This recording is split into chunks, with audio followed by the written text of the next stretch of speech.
ধর্ম যার যার উৎসব সবার, ধর্ম যার যার উৎসব সবার, যার যার উৎসব সবার, ধর্ম যার যার উৎসব সবার, ধর্ম যার যার আর উৎসব সবার। ধর্ম যার যার উৎসব সবার। ধর্ম যার যার উৎসব সবার।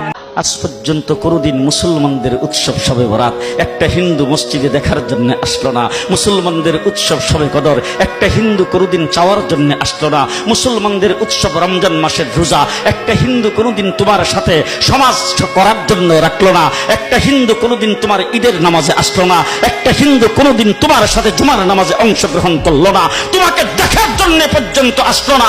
তার কারণ হলো হিন্দুরা মনে করে এটা মুসলমানের উৎসব, আর তুমি মুসলমান হইয়া হিন্দুর দুর্গা পূজায় কিভাবে গেলা?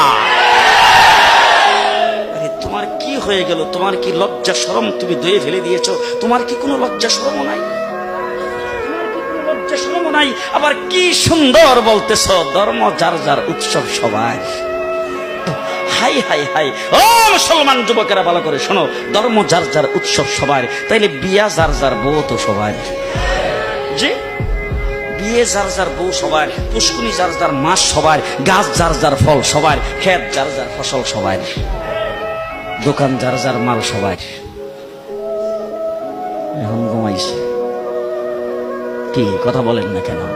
তাহলে আমার দোকানের মাল যদি আমার হয়, আমার ক্ষেতের ফসল যদি আমার হয়, আমার গাছের ফল যদি আমার হয়, আমার গাছের নারিকেল যদি আমার হয়, আমি বিয়ে করলে বউ যদি আমার হয়, মুসলমান আমার পুষ্কুনির মাছ যদি আমার হয়, তাইলে ধর্ম যার উৎসব তার।